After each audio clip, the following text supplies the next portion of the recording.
You're listening to the RTI Press Pass powered by Rocky Top Insider.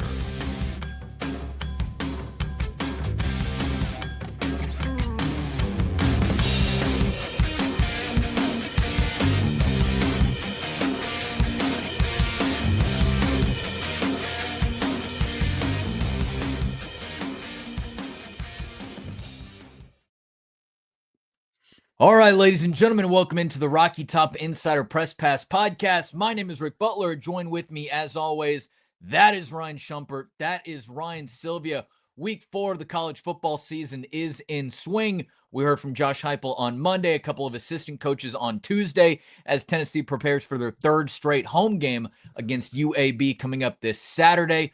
Plenty to get into today. Tennessee 2-1 on the season. I think we all expected that.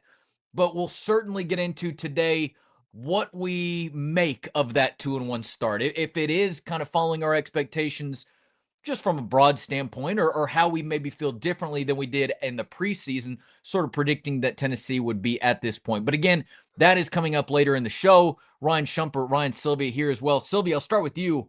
I mean, it's hard to believe that the college football season is already a quarter of the way down. Just from an overall standpoint, has the season lived up to the hype? Has it been a fun, memorable season, just from a college football standpoint overall? I think so. I mean, I don't think you could draw up much of a better start. You have, Notre Dame's 0-2, so you have some of the favorites and Clemson where they don't look great. You've had the upsets where week 1, Florida State beats Alabama and everyone's excited. USF goes into the swamp and beats Florida and everyone's excited. So you've had the upsets. You've had the Cinderella run of USF already, even though that got kind of cut short last weekend against Miami. And you've had, some of the juggernauts look a little vulnerable still. Like there's no, I mean, you can pick your number one. You can pick from a handful of undefeated teams that you want to put up there. But some of the preseason favorites, Texas, they don't look great. They look pretty beatable. LSU, they don't look great. They look pretty beatable. So far, I think just as a college football fan, you have to be pretty excited about what we've seen. Yeah, definitely a good deal of parity so far. I not quite a quarter of the way through because we do have 14 weeks. So we're a quarter of the way through Tennessee's games, but not necessarily Sure. season. Yeah, there you go. Yeah, no, it's definitely been interesting, and I think the SEC as a whole is kind of probably a microcosm for the country. That it doesn't feel like there's really any great teams, but a good number of good teams and teams that are going to be competitive. I think Ohio State, the more we learn about them, obviously they have played Texas in a big game. That win, still really impressive, maybe not quite as impressive. Their defense maybe not quite as good as we thought, as Texas's offenses look bad against lesser competition too. And then Penn State, the other one, who I know a number of people had as a top 3 team or whatever in the preseason. They just haven't really played anybody yet. So some of those things will be interesting, but certainly the Clemson was kind of the one non-SEC ACC team that had a ton of buzz. They've struggled, and then you just look in the SEC. It doesn't seem like anybody. It doesn't seem like there's any teams really without flaws. So it's going to be really interesting to see, and it would be a good year for a 9-game conference schedule. I will say that because it's just a lot of good teams that probably aren't going to end up playing each other. Yeah, I should have jumped in after Sylvia, considering you not only stole my point, Brian, about sort of the college football landscape as a whole being a good image for the SEC, but you also stole the exact word I was going to use, microcosm. I think that's a good 10-cent word to throw in when you can. But you're right. I mean, I think the SEC is wide open. You look at, Georgia is obviously a strong team, but Tennessee was just a couple yards away from beating them with the field goal the other day. You look at some teams who look maybe better than you expected. Texas A&M and Oklahoma. We'll see where those go. But then I don't think Texas looks as good as they were advertised to be in the preseason. Obviously, Alabama is starting to gain some steam a little bit, but you saw where they started the season against Florida State. So a lot of interesting components at play. Again, not just for the college football landscape as a whole, but also where the SEC is. And I think a lot of that is due to kind of transfer portal and NIL, where you can shore up some of the spots and holes in your roster where you need to. But it's an interesting conversation as we make our way through the college football season so far. All right, we're going to get into the Georgia game here in a minute, just kind of final takeaways. Couple of days later, from what we saw transpire in Neyland Stadium the other day. Also, just sort of talk about this Tennessee football team. UAB coming up at 12:45 p.m. this Saturday. I don't think we need to get into a deep dive, a preview about what the Blazers have to offer. We'll give a couple of our thoughts, but we were talking before the show and just kind of felt like this was maybe a better opportunity to look into where we see Tennessee being as a whole through these first 3 games. Like we said at the top of the show, what our expectations were at this point in the season, maybe where Tennessee has exceeded those, maybe where they've fallen short a little bit in some areas, but just kind of give a dive into the team after the first 3 games of the schedule. Couple of quick pieces of housekeeping, though. In case you missed it on Saturday, RTI introduced a brand new show on our network, the RTI Lowdown with Bob Baskerville and Chris Lowe. That was one that we were really excited to bring to the people, a Sunday night program. And who doesn't love a good Sunday night wrap-up show? After all the football that's happened throughout the weekend so far, you kind of end it with Bob and Chris giving their thoughts on not only what the Tennessee game was that prior day, but also where some of the biggest stories in the college football landscape. Open that up, and frankly, it's just good to hear Chris Lowe back on a Sunday night with the amount that he can bring to the table and all the different connections that he has, talking about what Kirk Herbstreit was saying after the game, or talking to people inside of Tennessee's program, and just kind of getting that inside scoop. It's great to hear Chris Lowe talk on a Sunday night. Yeah, no doubt. Go ahead, Sylvia. I listened to the whole thing, and it was I do highly recommend. Obviously, we're with RTI, so it's going to sound like a promotion, but like truly, it was very informative. It was great to listen to Chris and Bob and their perspectives on the game, and I do recommend making that a part of your Sunday night or Monday morning or whenever you get the chance to listen to it. Yeah, I completely agree. It's a good mix of both in the weeds of the game, but also zoomed out with a little bit of perspective, which I think is kind of the good nature of getting it 24 hours, or I guess depending on what time the game starts, a little bit less or a little bit more than 24 hours after the game goes final. So you get it broadened out a little bit with still in the details of the game, and certainly Bob follows the vols as close as anybody, and Chris does as well, while also getting a little bit more of a regional or national college football perspective on things. Yeah, I mentioned it sort of in the description when I was putting everything together for the show, but you've got Bob's radio experience and all the media experience that he brings to the table. He's a great lead for that show. And then obviously the wealth of inside knowledge that Chris brings to the table. It's a really good tandem. I think a show that people of all ages can not only listen to and be entertained by, but I think you'll learn a lot in the process. Just a couple of guys who have a grounded, good mindset on the game, on the team, on the sport overall as a whole. Exciting to listen to. So that's going to be Sunday nights, probably around 8:00 p.m. That's kind of the time that I think everyone's shooting for. This first episode was just the 2 guys, but there's going to be guests on as well throughout the season. They're going to try to bring on head coaches. They're going to try to bring on other analysts. I would imagine that you might see one of these 2 guys that I'm talking to right now on the show at some point. I know they're excited to not only talk to each other, but also get some great guests on the show as well. So be on the lookout for all of that. Sunday nights, you can find that on Rocky Top Insider YouTube. You can find it on the WATE 6 Plus Smart TV app. And of course, you can find it wherever your favorite podcasts are found. It's a brand new show, so we'd love if you could kind of leave us a rating, leave us a comment, as obviously everybody here tries to boost that show as much as we can. Pancakes and Bacon, obviously another great show with our friends VFL Kyler Kerbyson and Reed Bacon. That comes out Monday morning, so we kind of have you locked in throughout the week. You got Sunday nights with Chris and Bob. You got Mondays with Kyler and Reed. Obviously, the 3 of us are here during the midweek, and then obviously everything we do on Saturdays after the game as well. Pretty much covered from a full week perspective. So make sure that you are locking into RTI throughout the week to try to find a lot of different insight, a lot of different opinions and perspectives about Tennessee football and the surrounding storylines in college athletics. That is RTI YouTube. That's wherever you find your favorite podcasts. And it's obviously RockyTopInsider.com. Okay. That all being said, I feel like I've talked enough, so I'll throw it over to one of you guys. Guys, let's just kind of take a step back real quick. Look at the game that was on Saturday. Georgia defeats Tennessee 44-41. Overtime contest. Tennessee, goes down to the wire. 2 teams that were trading blows throughout the game. A heavyweight battle, if you will. 2 teams that might see each other at some point later in the season, whether it be an SEC championship game, whether it be a playoff matchup, something along those lines. Shump, I'll start with you. We're about 4 days removed from this game. Just sort of what were some of your final takeaways as you've processed this game, as you've moved forward to it, as you sort of put it in the rearview mirror? Where are you with this loss that Tennessee had, and sort of where they can go from there? Yeah, I think largely, still a lot of the areas that I was after the game of being impressed with the offense is one of my biggest takeaways. I think just looking at the game specifically, and re-looking over the stat sheet and rewatching some things. I mean, the two things that to me stood out were the drive charts.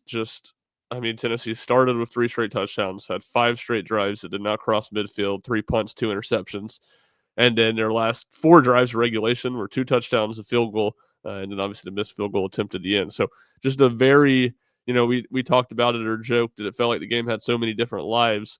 I think that kind of explains why.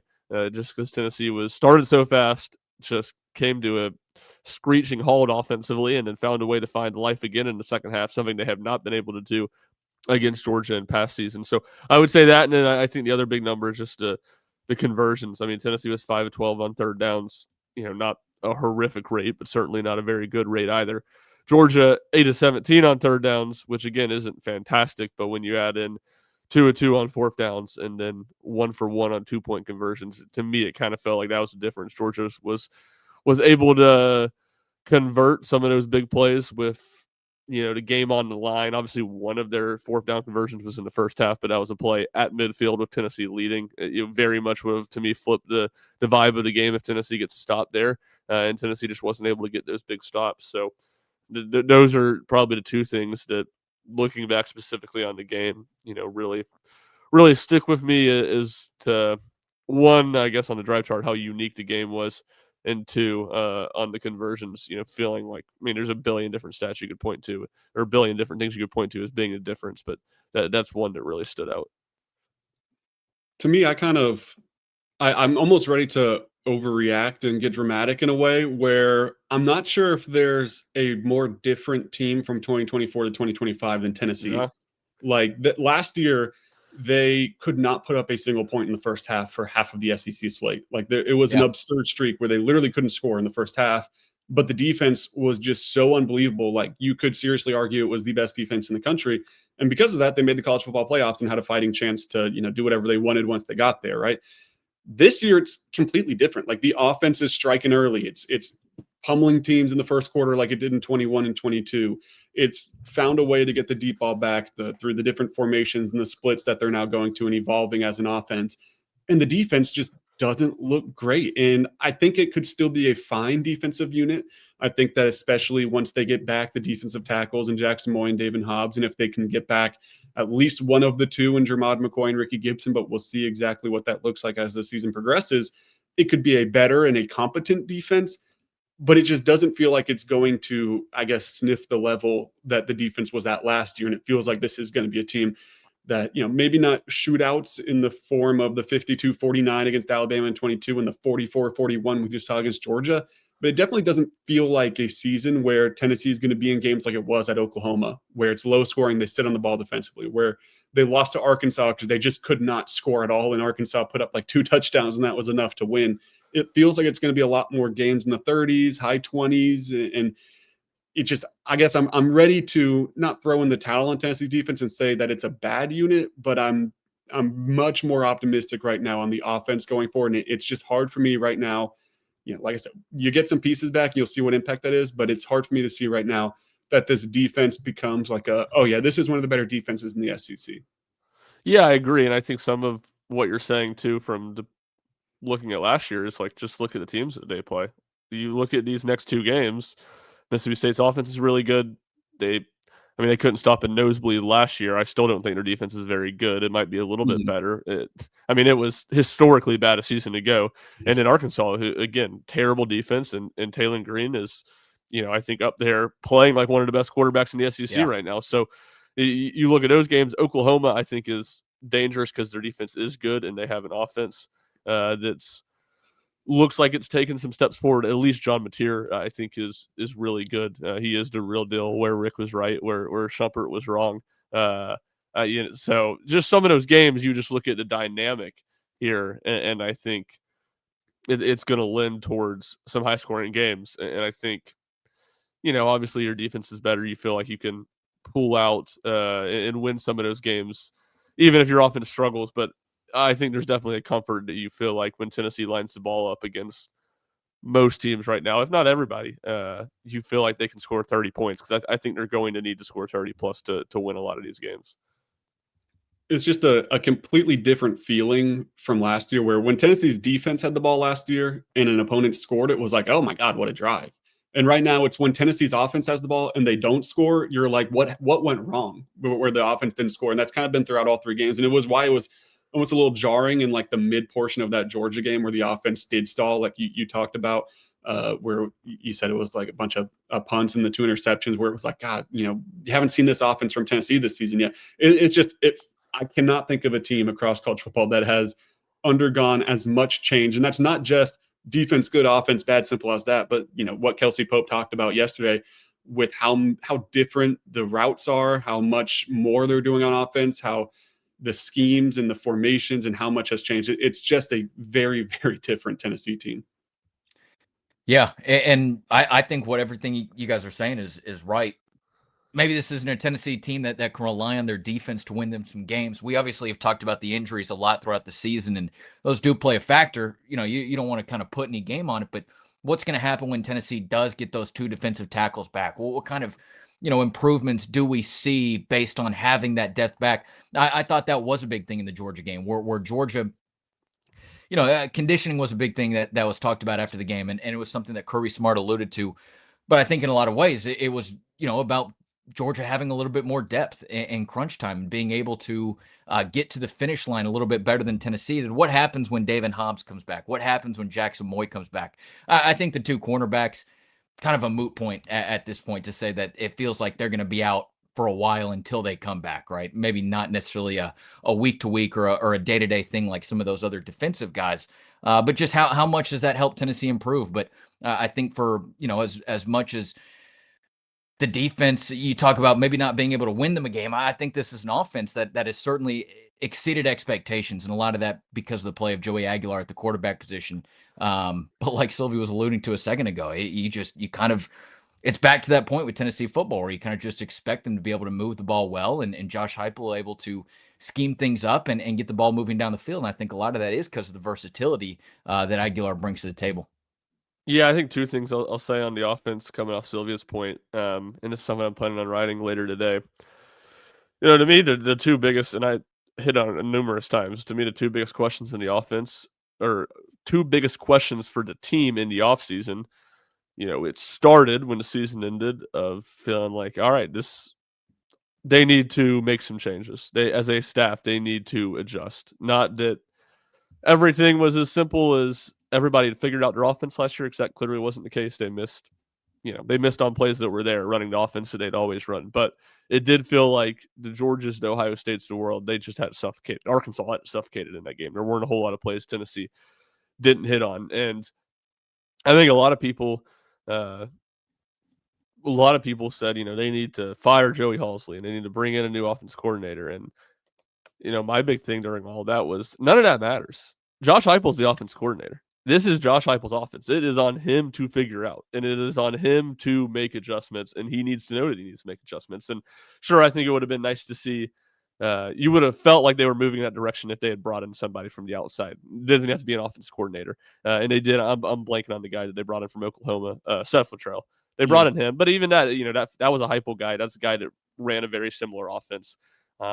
So we just didn't really know because there weren't any obvious signs of that. We saw a little bit of it and a little bit we get to watch practice, but they have fully adjusted. And it's not like there's no wide splits now, but they don't do it nearly as much. There's a lot more of these NFL passing concepts and route trees that people have criticized Tennessee's offense for. It's made them more diverse. And I think giving them different ways to attack defenses. So, that to me, that's the big one. And I think we're 3 weeks into the season. That long-term is what makes me feel best about Josh Heupel at Tennessee. It was a big question that's been answered. And the other one, I think that first point kind of went to the wayside when Nico Iamaleava left and Tennessee brought in a quarterback who was the number 33 transfer quarterback in the country when he left in December, and UCLA, who clearly is not in a very good position. They've had to fire their coach after 3 games into the season, was his best option. And he's looked fantastic. He, I think, is he's exceeded my wildest expectations for how he could be at Tennessee. So those were the two big questions that Tennessee had this offseason. They have passed them with flying colors. As Sylvia said, they're not as good defensively as we all expected. Injuries are a part of that. I'm not sure they would have been even if they were completely healthy. But for Josh Heupel to be an offensive guy, and you wanted to feel like he could get the offense back rolling again for the health of this program long term. And he's done that, and he's done that in the way that, at least speaking for myself, I wanted to see it, to where it feels sustainable. He knew he needed to change, and he's adapted, he's adjusted, and Tennessee's offense looks like it's going to be back to being one of the 10 or 15 best in the country. Hey, and to that point, I thought that Kelsey Pope had a really interesting comment about it yesterday, and Ryan, you tweeted it out on social media, but his exact quote was, "Last season, we left the playoffs, and as an offensive staff, man, we felt like we had to evolve. We had to go seek and learn and get some different things. We had to take accountability and look in the mirror as coaches, and I think we did that with the things that we're showing on offense. It's completely foreign to what Tennessee offenses has looked like here so far." And Shump, you've talked about throughout the season so far. I believe it was after the first game with Syracuse, saying, "Hey, look at some of these different formations that have come out of the playbook so far."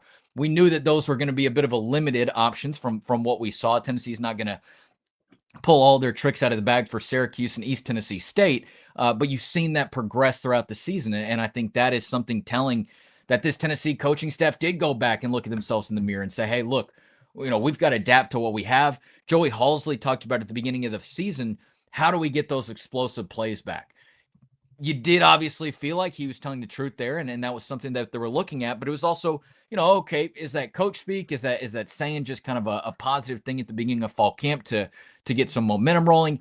It really does seem like they went back to the workshop, but went into the laboratory, figured out different ways that they were going to evolve this offense, and I think you've seen a lot of it. And to your point, Shump, a second ago, Joey Aguilar, for just the complete surprise that it's been, seems like the exact right guy to be making these changes with, and to be able to flourish with some of these changes that they've been making.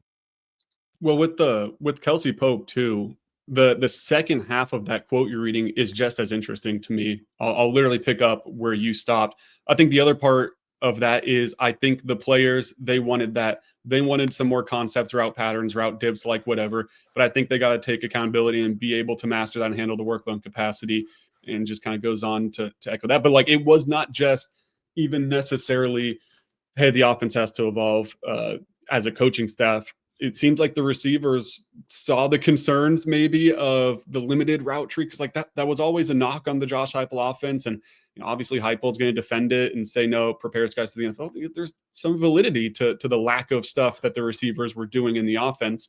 And so far this year, it's much more NFL like. It's not an NFL offense by any means, but it's got much more similarities. And I think that's got to be part of the reason you're able to flip a guy like Tristan Keys. You're able to have so much success on the recruiting trail, is now you're saying, hey, we listen to the receivers. You listen to, the recruits and what they want and what they want to prioritize, because there is a stop after Tennessee that pretty much all of them intend to play in as well. So I think that's part of it. The number two thing on Joey Aguilar is, me and Rick talked about this yesterday at the press conferences, is when Nico left, there was a bunch of names that instantly popped up, mostly in the Big 12. You looked at Avery Johnson. You looked at, was it Sawyer Robinson, and all these other different Big 12 TCU kid. Josh Hoover. Is there a single one right now that you would go, oh yeah, I mean, that would have still been a better pick than Joey Aguilar? Because at the time it was like, man, Tennessee never would have picked out Joey Aguilar if they had their picking of everyone across the country. Not that it just feels like a perfect fit too at the moment. And there's a bunch of stuff that goes into it. And maybe another guy who's struggling at another place would fit well at Tennessee too and explode like this. But man, it's tough to say like, oh yeah, right now I'd make that trade for almost anyone else, particularly the guys that Tennessee was tied to in the spring, than Joey Aguilar. Yeah, I do think Josh Hoover's been really good and would be really good at Tennessee, but it's a thin margin at that point. And you're kind of taking a risk by saying, oh, we would rather have someone else at this point in this hypothetical, because you've seen Aguilar be really good. So it is crazy, and it's remarkable how that happened. This will be more of an off-season conversation. I can't help myself, Mr. Negative. It is kind of crazy. Josh Heupel has had 4 quarterbacks at Tennessee now. Yeah. 2 of them have been really good. 2 of them have not been very good. The 2 he chose were the ones that were not very good. And the 2 that just kind of fell in his lap have been the 2 that have been really good. That was a funny way to look at it. But I will also say that a lot of that just is like those two had the most playing experience too. Yeah. And I think that's something that, again, offseason conversation, when we looked at who's going to be Tennessee's quarterback next year, which I think is completely unclear at this time, I think that's something you have to keep in mind, is that the two quarterbacks that have been really good have been the two that have played a lot of football before they got to Tennessee. And they might not even been great in that football, because neither Joey Aguilar and Hendon Hooker were fantastic. But they had the experience, and it felt like they were able to hit the ground running with this offense more. So, again, that's a conversation for another day, but it is, on both those notes, I think a little bit interesting. For as good as Joey Aguilar has been, because he has been. I mean, Sylvia, you were telling me yesterday, maybe up to top 5, top 4 in certain betting markets for Heisman odds. He's been tremendous in being able to run Tennessee's system. He's looked confident. He's looked smooth. He's put the ball in close to harm's way on a couple of occasions, but it hasn't necessarily amounted to just really bad turnovers. He had 2 against Georgia, but I think we can all look at those and say, okay, one of them was a bit of an arm punt. The other one was just a freak happening where Braylon Staley slips. He was open. He would have caught it. He would have moved the chains. But he just slips on the round and goes right into, I believe, KJ Bolden's hands. As good as Joey Aguilar has been, though, one of the big questions, and Shump, you just alluded to this a minute ago, was the receivers.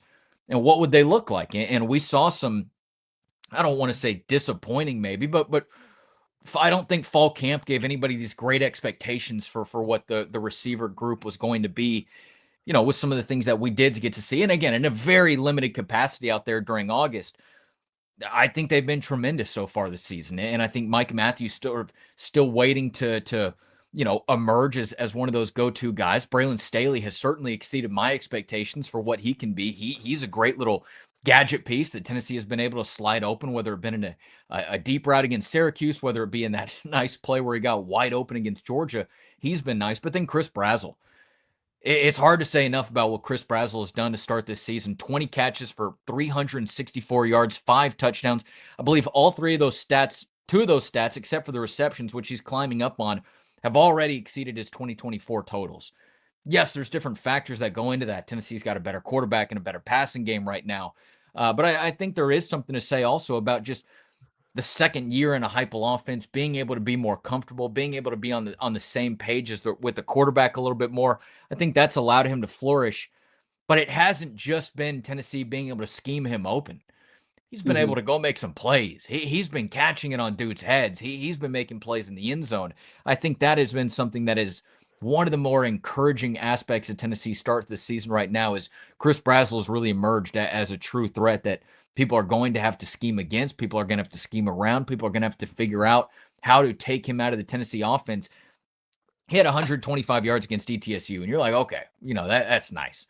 2 touchdowns against the Bucks, that's nice. But can he do it against SEC competition? Career highs, and I believe yards, and I believe touchdowns as well. That puts you on a great pace. Tennessee's receivers have certainly exceeded my expectations, and I think a big part of why this offense has been able to find the success it has.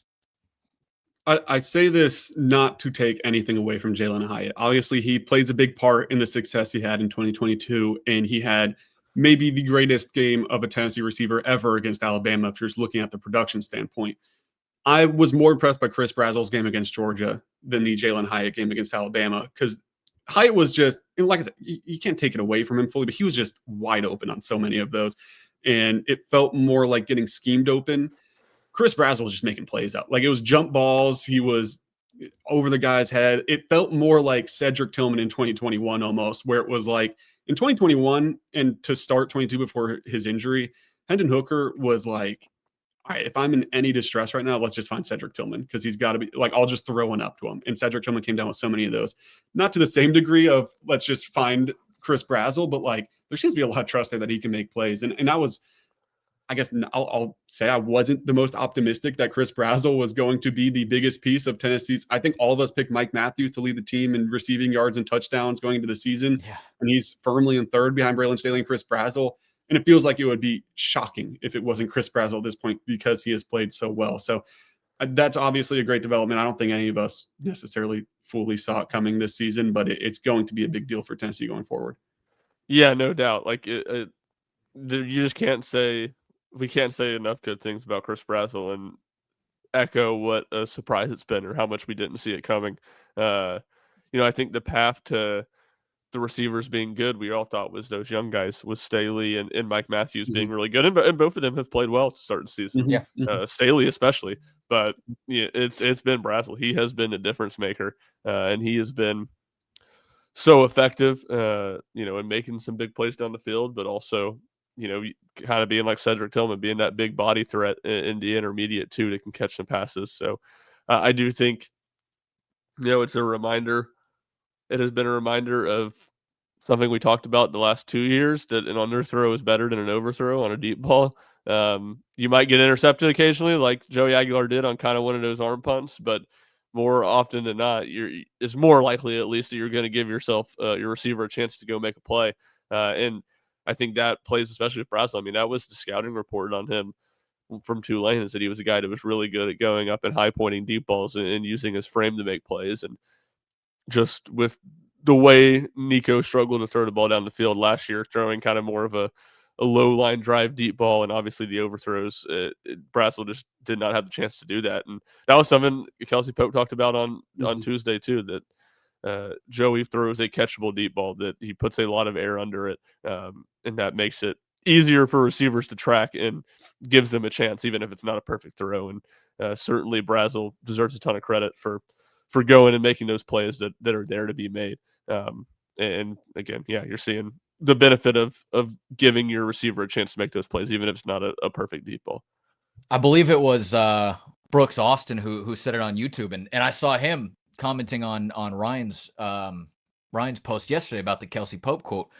But and I'm no quarterback expert by any means, but he kind of really broke down how Joey Aguilar's ball, the arc that it creates, gives his receiver so much of a better chance to go make a play, because it's coming straight down, and it also limits what the defender, who's the defensive back, can try to make something. And if you can have that nose of the football come down like Joey Aguilar's balls, like his ball does, that puts your receiver in a pretty good place to go make a play, and Chris Brazel's been able to do that so far. Yeah, I mean, I will say this. I think it'll outweigh, the pros will far outweigh the cons, but there will be a couple more arm punts this year from Joey. Yeah, for sure. Like, there's going to be times where he throws that deep ball that's up in the air forever, and a defensive back makes a great play, and maybe it won't be an arm punt like it was. Like, truly, it's like that Georgia one. For me, it was like, it was third down. You're just trying to make a play. You're going to punt anyway, and you pin them at like the 30, whatever. There might be one on first down that happens, and it's a little more frustrating, a little more, of a backbreaker. But overall, not just the plays that Chris Brazel or Mike Matthews or Brendan Staley goes up and makes a play. The DPI is this. I think there's going to be a good amount of defensive pass interference that'll draw. We've already seen that, not just in the first drive of the Syracuse game, but in Chris Brazel's first touchdown against Georgia, it was through contact and through a DPI. And I think Shumpert said it in the press box too, after Chris Brazel's second or third, the second deep ball, whether that was his second or third, I can't remember. But like, hey, you're going to push off on offense a little bit, make the officials call that. And that's a lot tougher of a flag for a referee to throw, to call offensive pass interference than defensive pass interference.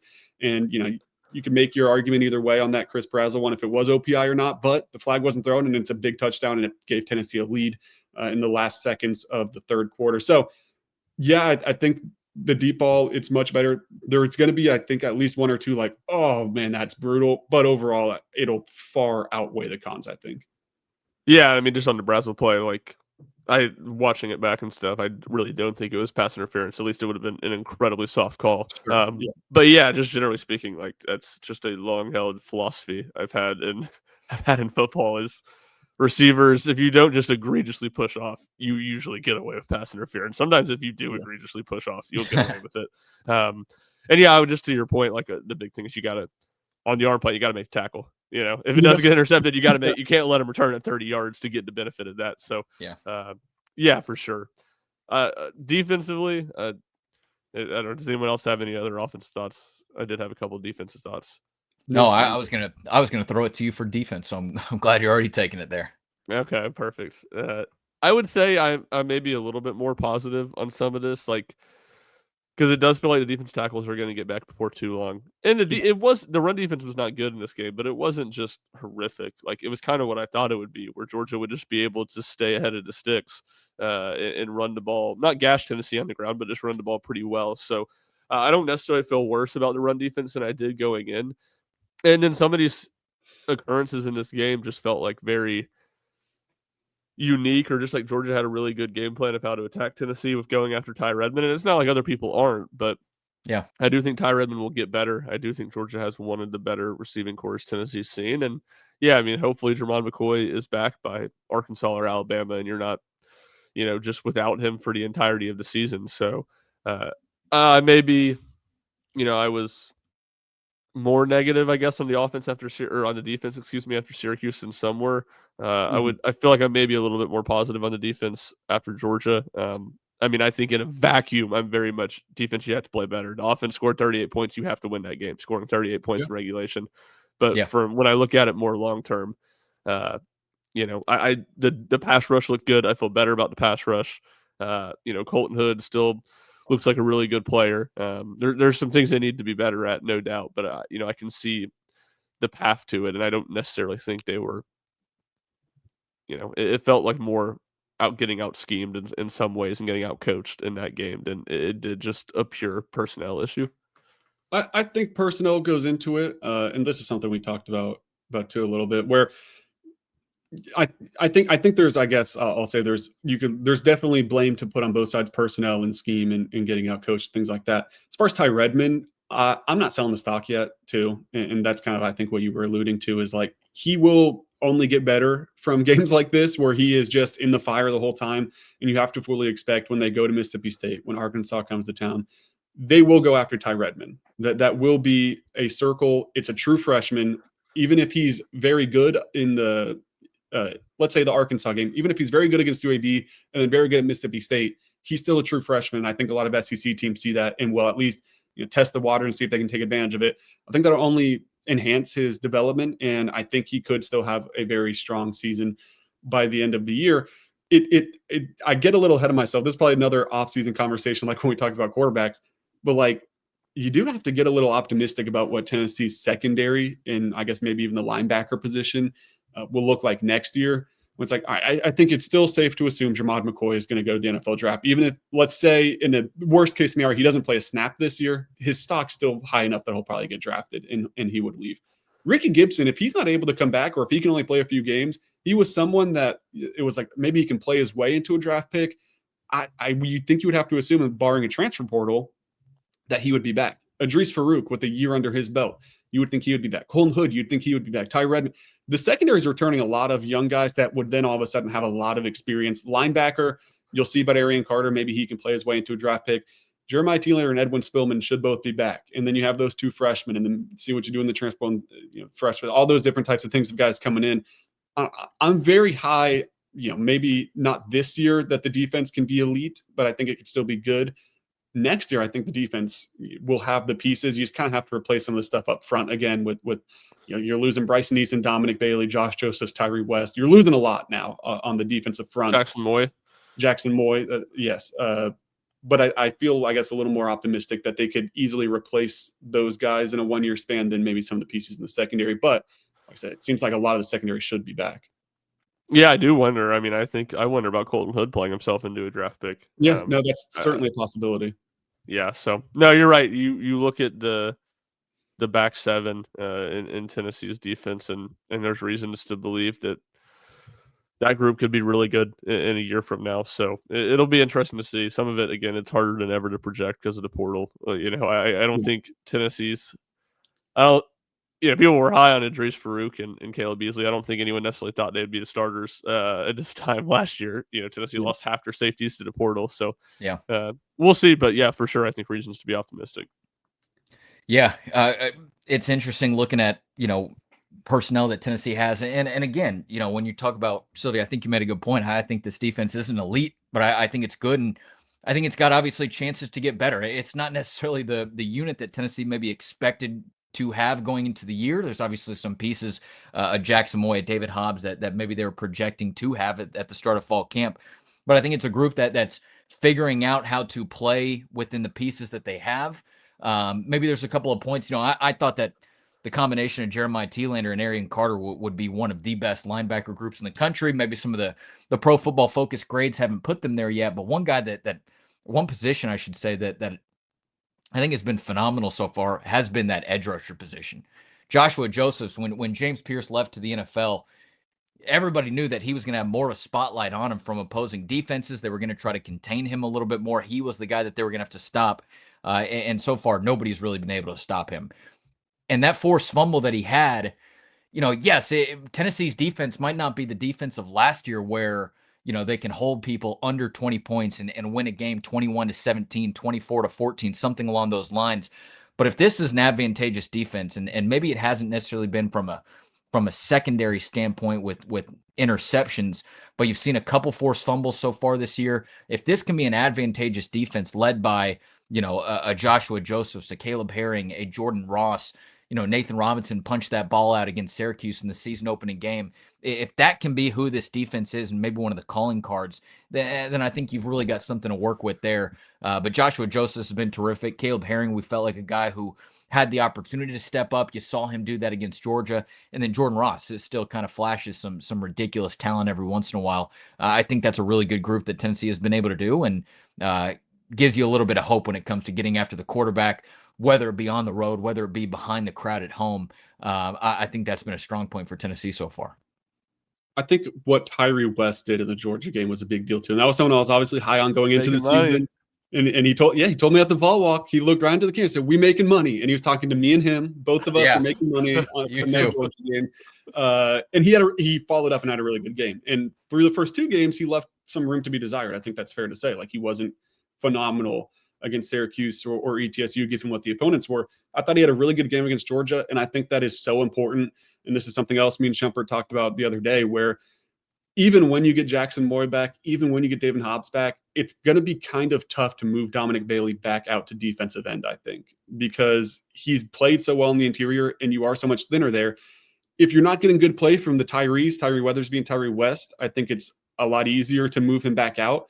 But if Tyree West is going to play at this level, if Tyree Weathersby can look like he did in week 1 against Syracuse and get healthy, and maybe you get some good snaps from Marion Dye as that third guy in the rotation, to me, it feels like Dominic Bailey maybe gets a little at defensive end, but for the most part, just kind of stays in at defensive tackle. Like, he has the frame to do it too, and he looked good doing it since he's had to move there as well. I just think that makes a lot of sense for the rest of this year. Yeah, I agree. I feel like that gives you an ability to go a little bit more 3 deep too at defensive tackle, and play Nathan Robinson and some combination of Ethan Utley or Jamal Wallace, a couple snaps a game, and have your depth be as good as possible, because it just kind of evens things out to where you'd feel really good about 2 deep at strong side defensive end, and don't love the third option, but he can steal a couple snaps, and kind of the same at defensive tackle, good about the 2 deep, okay about 3. And then, I think at Leo, certainly you feel really good about what Tennessee can do 3 deep. Ultimately, at this point in the season, Tennessee 2-1, and all of us predicted them to be there at this point. But I don't think that we expected such a close loss to Georgia, where I think Tennessee sort of established itself as, hey, in this chaotic world of the SEC, they can be a contender. They can take somebody like Georgia to the wire. And ultimately, it's going to be on Tennessee to figure out how to finish those games. We talked about it before that game. Tennessee needed to be a 4-quarter team. There were some lulls in the middle of the game, but it felt like it was a lot closer of a step to being that 4-quarter team than you've seen them play Georgia against before. So maybe a little bit more optimistic. Josh Heupel said it, and you guys have said it, and we've all said it. No moral victories after a loss like that. But I think there are ways that you can have a glass half full approach. And to me, that's sort of what you came out of that loss with, a glass half full approach. Tennessee's got some really good things working for them right now. And if they can shore up a couple of directions for this team, I think they can make some noise. But you look at the rest of the schedule. After this UAB game, they're going to be going to Mississippi State. That's a 4:15 game. We've seen Mississippi State be feisty this year. They beat Arizona State at home. You got Arkansas, which has one of the more underrated quarterbacks probably in the nation, somebody who's been phenomenal so far, Taylon Green. Obviously, Alabama. Kentucky hasn't looked very good. Oklahoma continues to be a huge game for Tennessee. That one's going to be at home. Florida's looked in trouble at times this year. That could be an interesting game, sort of where the Gators are at. But then you got Vanderbilt, who's now snuck into the top 25, the top 20 actually, at number 20 to close down the season. Where are you guys at with just this schedule? Are you still in the same place that you had going into it? Obviously, I don't think any of these teams on Tennessee's schedule maybe besides an Oklahoma that you can talk about, has snuck into a position where, hey, that's now turned into upset alert, or you've completely flipped your predictions on. But it's an interesting schedule for Tennessee, and they've really only got, one more loss to work with at some point over the next, 9 games, if they want to keep themselves in a position where they can play, into the playoff picture. Yeah, I would still land at 9, thinking 9-3 is the most likely outcome. And some of that is, I think to get some of these games look harder. I think Mississippi State was the one that I was trying to talk myself into being that 4th loss before the season, and I just couldn't I couldn't get to that point. And now, I think it'd be a lot easier because Mississippi State looked good. Now Tennessee, I think, looks solid too. So, and Mississippi State's defense struggles, so I feel like Tennessee is more capable maybe of winning a shootout in that game. So, and Vanderbilt, like I think last year, Tennessee just overwhelmed Vanderbilt's offensive line with their defensive front. I don't know if that's going to be the case. Vanderbilt probably Georgia, they're going to be the closest to Georgia in like being able to control the clock and stay on the field against Tennessee's defense. So I think that's a tough test. You said it, Oklahoma's a harder game. Even Florida, which I do think is an easier game. I don't know if they're really as bad as people think. I mean, I think Billy Napier just sucks, but I mean, they've given up 2 offensive touchdowns in 3 games. Like their defense has given up 2 touchdowns in 3 games, and they're 1-2. Yeah. So their defense it was like a 10-point game with the quarterback throwing 5 interceptions, right? Yes. 20-10. Yes. And again, that might be another conversation about where LSU actually is. Yeah, I mean, that does says a lot about that defense to be able to hold that many extra possessions. I'm just still very much in the boat of we'll see what that game looks like when we get there. That's where I was before the season. That game's so far away. We'll see what it looks like when we get there. I think a lot of people, and don't get me wrong, I get it. It's hard to see Billy Napier still being there at this point, but they dropped those 2 games if it's just like, that's going to be a game Tennessee should win. And I do think Tennessee's the better team. But to me, I'm not ready to chalk that up to a win at this point either. So it's just a lot more games that I look at as saying, all right, this is kind of a toss-up, or this is within the margin of victory either way. Either team could win this game, and maybe I felt like before the season. I'm still at 9-3 as well, but I'll put it like this. If you said I'm not allowed to pick 9-3, I'm picking 10-2 before I pick 8-4. Yeah, I agree with that. So I think the bar is still at go 10-2 and make the college football playoffs. And that is, somewhat raised through these 3 games. It is an interesting point that Rick brings up where it's like, we all thought Tennessee would be 2-1 right now. I think we all feel way better about Tennessee than we thought we would through 3 games, though, at least particularly on the offensive end. To me, you brought up the Florida game too, though. You just can't lose that game. I'm sorry, you can't lose that game. You cannot go into the swamp against this Florida team. And I understand, like, sure, the defense doesn't look bad by any means. Like, they look solid. I'm also I'm not the highest on LSU still. And USF is a good group of 5 team, but I'm also not going to, give Florida too much credit for holding them defensively to what USF was able to do. You can't go into the swamp and lose this game this year. You have got to go and win that game. If you lose in Tuscaloosa, whatever, it happens. Maybe they have things back on track. And I still like Tennessee's odds in that game. If you lose to Oklahoma at home, whatever, Oklahoma looks pretty good. Maybe John Mateer's balling out. Even if you lose to Mississippi State in that second SEC game, that's not good. That's not really excusable. But you just cannot lose to Florida in Gainesville. You cannot do it. Can't do it.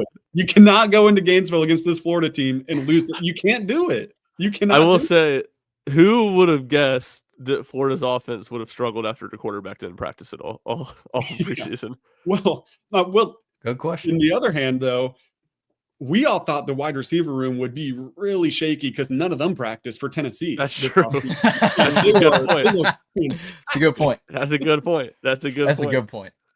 Guys, I don't have a ton to say on UAB. That's Tennessee's next opponent coming up on Saturday, 12:45 p.m. There is one conversation that I want to kind of get to instead. It goes beyond football a little bit that I personally think is more interesting and carries a little bit more weight. But real quick on the Blazers, Trent Dilfer, former coach at Lipscomb Academy. 2 of Tennessee's players he coached, one of them being Edwin Spillman, the other one being, Ryan, you wrote about this. The name is escaping me. Caleb Beasley, thank you very much. So a bit of a former staff homecoming for those 2 guys. Ryan, Sylvia, who did you talk to from AL.com? It's Tony. And Tony, I I'm about believe to it's, really compliment you, so I'm so sorry about this, my pronunciation. But is it Sukalas? Sukalas? I think it's Tsoukalas, but do not. And I am also sorry to Tony. I've known him for a couple years, so it's pretty bad that I also don't know how to pronounce his last. I'm pretty sure it's Tsoukalas. Well, we're about to compliment him because he had one of the great quotes that I had ever seen. Ryan Sylvia asked him, "What do you think UAB is going to have to do to avoid a blowout on Saturday?" And his answer was, "Hope for a run of food poisoning in the Tennessee dining hall."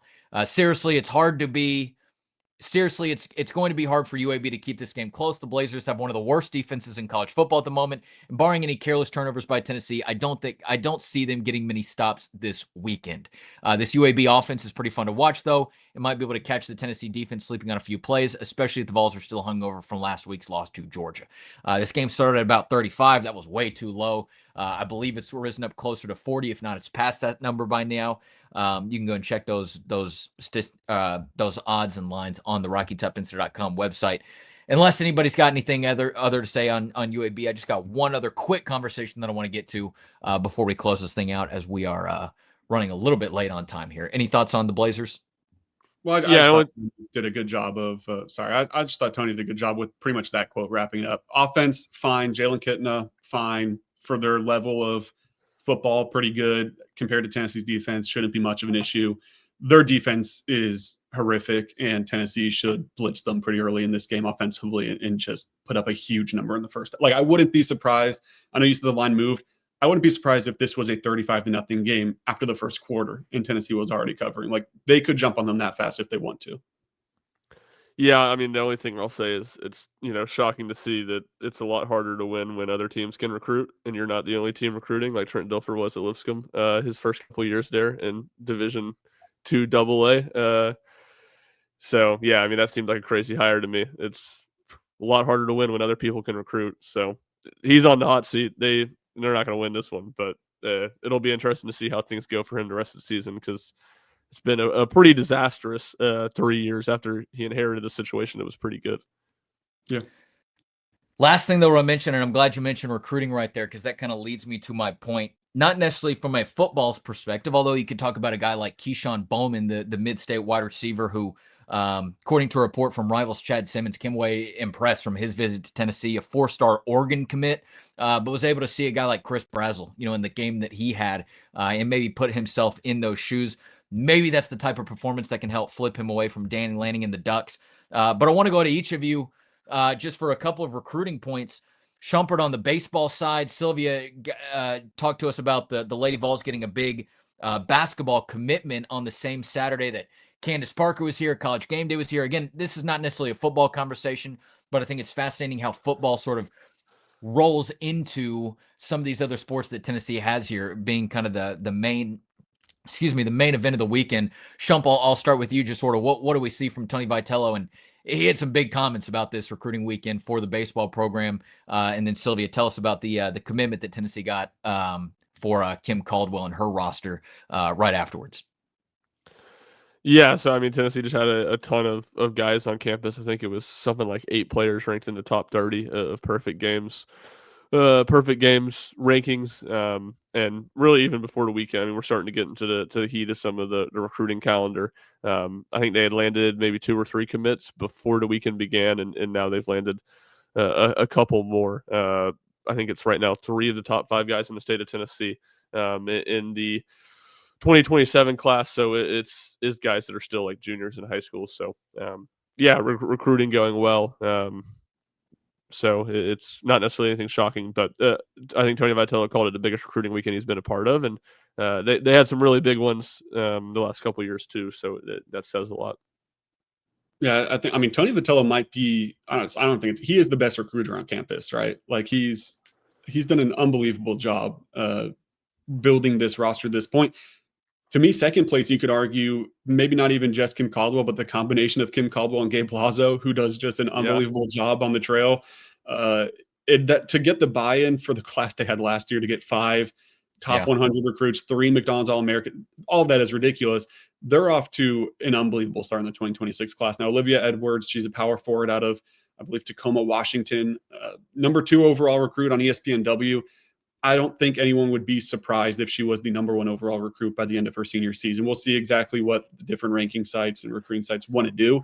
But like, man, there is a chance that she could be the number 1 player. And it does not take long watching her film to figure out why. Like, she can dunk, and it's not, I mean, I'm not acting like she's throwing windmills and doing 360s, but like, it's not like it's like, oh man, I don't know if that's technical. Like, no, like she threw that one down, and she's done it in games a few times, which makes it, I mean, the Kim Caldwell press, if she's maybe at the top of the press and you pick off a pass against like Carson Newman or something, all of a sudden we might be watching Olivia Edwards throw down a couple dunks. Dunk City. I'm personally excited to see that. For Carson Newman.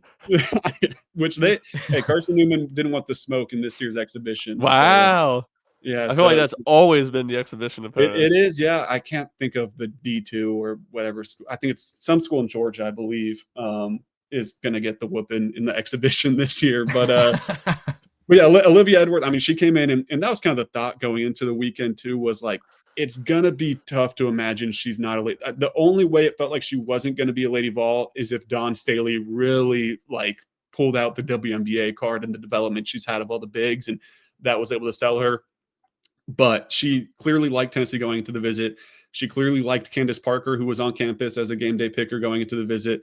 And she's posting pictures with Peyton Manning there. She's got the checkerboard overalls on in the pictures. Like, she is all Lady Vol.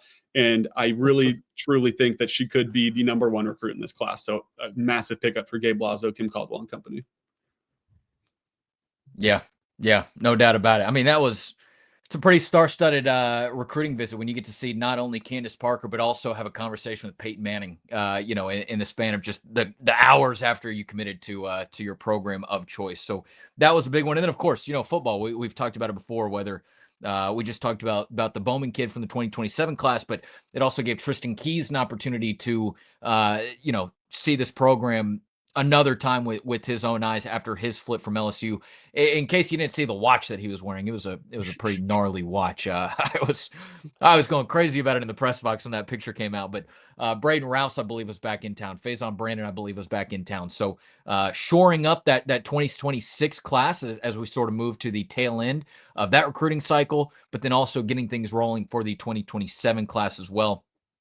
Seems like Tennessee's probably going to finish with a top 10 recruiting class here in the 2026 rankings. Rogers, what is his first name? The Virginia Tech commit? No, it's Taylor, isn't it? No, it's something. It's Andrew Rogers.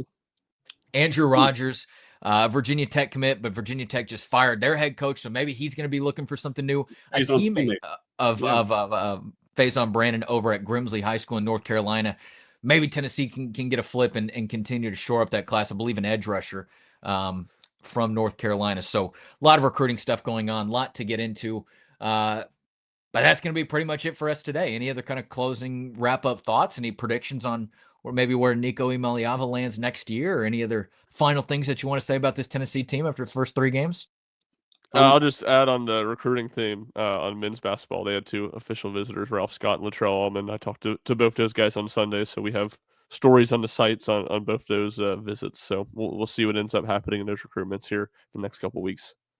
I'm going to rapid fire 3 things real quick because none of them really matter that much. Cooper Witten was also on campus, Jason Witten's son, 5-star linebacker 2027. So obviously that's notable. Seems like he enjoyed his visit again as well. So we'll see if he wants to follow in his father's footsteps, blaze his own trail, whatever it's called, see what happens there. You're getting there. 2 special teams notes. Bennett Brady is not getting heroic effort. Yeah. That was unbelievable. That was insane. Yeah. Shout out Bennett Brady for that. Team Got captain, him on the 2 main of the 3 games so social far. media page. Shout out Bennett Brady. Number 3, another moment that is not getting talked about enough. Boo Carter muffing the punt was absurd. You got to call right. I haven't heard anybody talk about that. He really wanted. It looked like he wanted to be a hero, and he probably should have just had a fair catch. I would assume he's still going to be. He should still be the punt. He's obviously the best punt returner on the team, and he should still return punts this year. But that was kind of created a very interesting dynamic briefly, where it was like, man, it feels like he's almost a little frustrated he's not on the field on defense too, because obviously he's the second star, and it's kind of 2 for Jalen McMurray, 1 for Boo Carter. It kind of felt like for a lot of the time, and it seemed like he really wanted to make his impact felt, and it almost cost Tennessee. So that will be something to look for going forward, I guess. is obviously he's your best punt returner, but is he going to be a little more conservative, or is he still going to try to make big plays? Because when he does, if you give him room, he's going to make a big play. It's just you got to pick your spots. Yeah.